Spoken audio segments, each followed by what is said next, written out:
kind of daunting. Rarely do I actually find myself in a room this big with people who actually care about internet policy and are knowledgeable about internet policy. And most amazing of all, that yesterday in the newspaper discovered that this was the event of the week. And I don't think I've ever been in the event of the week, or even the day, or often even the hour. So it's quite exciting. Thanks for having me. So I'm just going to go over these issues very lightly so that we can explore what's interesting to you a little bit later. And so I'm going to throw a bunch of, sort of facts at you, numbers which I'm going to reference, and conveniently, many of them already displayed this morning, to keep you thinking on some of these topics.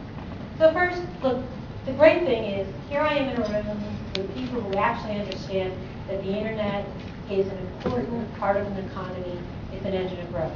And you would be surprised how often I find myself in the room with senior government officials who don't quite understand that. They use the internet, they enjoy the internet, but they really think it's a fun, frivolous, occasionally useful tool, and they don't see that it's an important sector of the economy.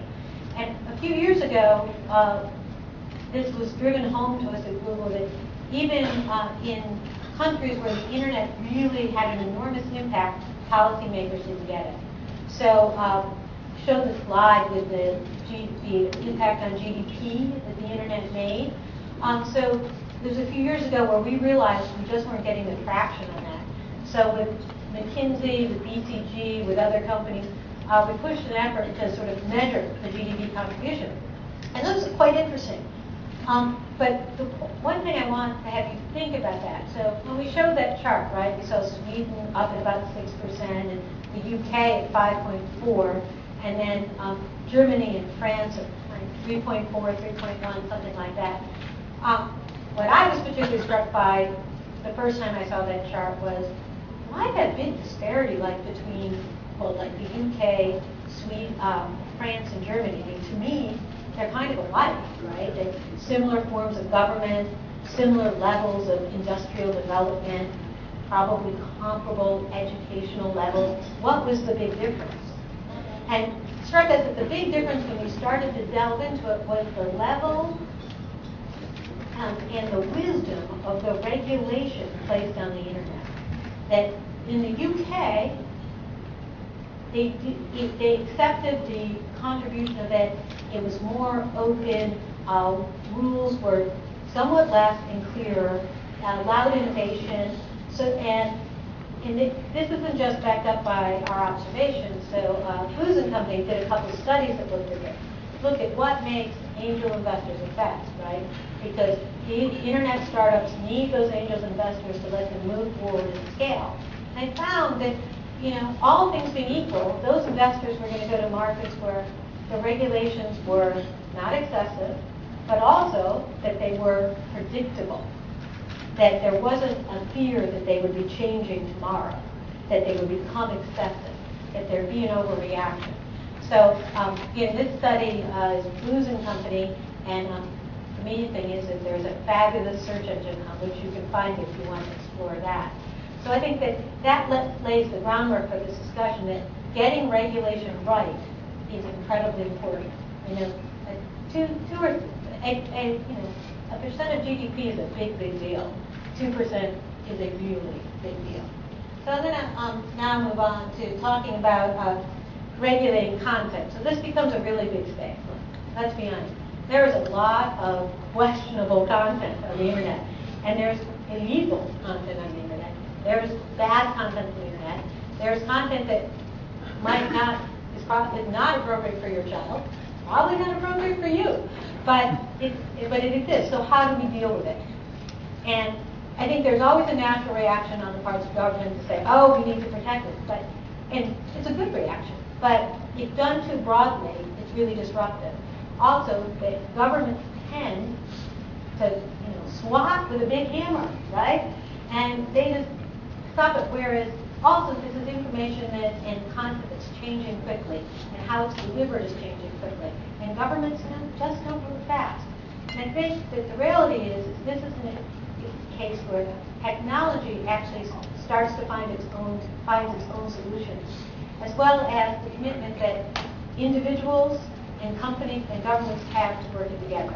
So rather than saying a government body deciding what content is okay, is we should be able to give the tools to people to make the right decisions. So we need to train parents and teachers to understand how they and children can be safe on the internet. We need to show them, safe browsing. We need to help them and children understand what content do you believe, what don't you believe, how do you evaluate what's right or wrong on the internet. Look, in the real world, right, we know which of our neighbors we believe and which of our neighbors we don't. And we need to be able to start making those judgments as well. So there are tools we can do that. A lot of education. It requires a lot of effort and training. It requires educational training in digital literacy, in digital safety. We are proud here that we were able to take what we call our Good to Know campaign and translate it into Tamil and Sinhala so that people here can actually see it directly. We're going to do more. We've got to push that information out so that people can really understand it and make their own choices. I live and work in Singapore. And in Singapore, I think the government has been a wise thing. They said, actually, you know what, we're not going to filter a lot of internet content. Because if we did that, we would actually leave parents with a false impression that everything on the internet is safe. And we're never going to be successful at that. So what we want to do is, they require all ISPs to offer a safe search filter that parents can choose to turn on or off. But they make it very clear that parents need to be engaged in what their kids are doing online because it all moves quickly. Jumping topic. This was raised at the ITU. Look, you know this. The internet, all the extraordinary economic growth and innovation and change that the internet's brought to the world is in part because it's been this open, diffuse system with lots of people participating in very different ways. And it's an open, sort of multi-stakeholder model that's made it work. And it strikes us that you don't want to fix what isn't truly broken. Now, could the governance be improved? Could things change? Yeah. At the margins. Let's work at the margins of these things. So you look at this map. Red countries are countries that voted against the ITRs at the ITU meeting late last year. Black countries voted for. Non-colored countries, no decision. I think we can discuss later the details of why these problems with the ITR. I think what do you see on that map? You see countries where the internet is making a significant economic contribution are red. And I think that's where Sri Lanka wants to be. And oddly, it's a little black dot. But I understand that the decision hasn't been ratified here. And hopefully smart people like you can persuade Sri Lanka to be with the red countries, the countries that know the internet is how you grow. Oh, intermediary liability. This is incredibly important for us. This picture, it's to remind you how important it is. This is a woman named Ju in Thailand. It's a friend of mine. Ju is the executive director of a news website, news aggregating website. Ju was arrested and charged with 10 counts of violating Thailand's less majestic law. But here's what's important to note about this, is that Ju didn't write or say a single word about the monarchy. Nobody who was an employee of Prachatai.com wrote or said a single word about the monarchy. These charges are based on 10 user comments on comment boards among tens and tens of thousands of comments, and each of these comments was removed by Prachatai staff without any notification from any member of the public or the government. And yet, she faced up to 30 years in jail for things that she absolutely didn't do, because as an intermediary, as a platform, she was being held accountable for user input. Now this, as it turns out, actually, the case is on appeal, the prosecutor appealed, she's appealing, she was found guilty of one of the 10 charges. But hopefully, fingers crossed, on appeal, she'll be found innocent of all. But it's had a real impact in Thailand, I can tell you, because it becomes very expensive, right? Small platforms spend a lot of time protecting, screening things. Message boards are shut down. There's less thought, there's less speed. Very successful but small and evolving websites absolutely shut down because the risk was too great. 3 to 6 years in jail, that's pretty daunting for somebody else's work. The level of investment dropped. The amount of Thai language content that was being created dropped. So it's the kind of thing that needs to be fixed, and you don't want to have it happen here. And what I just want to do is say about it is, I do want you to focus on, what are the key elements in having proper intermediary liability in a country, in proper laws, because we know also lack of intermediary liability protection, it reduces investment. It certainly impacts us. There are products that we won't localize for market, obviously, to be certain. YouTube, so our YouTube platform, every minute of the day, 100 hours of new content is uploaded. Every minute, 100 hours of new content. I mean, we couldn't pre-screen that, right? And how could we possibly pre-screen it for the various laws of every country in the world? Just can't happen. So there has to be another system. There are something like 1,600 tweets a second. I mean, Twitter wouldn't work if we had to stop and screen and make sure they worked in every country in every place. So it's just not practical.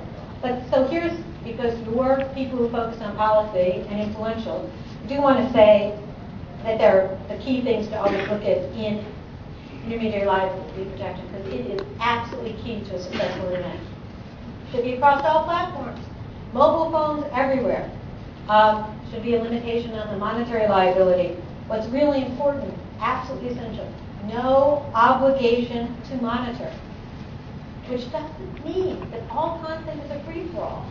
I mean, it means because there should be takedown obligations. There should be a means to notify platforms to remove content.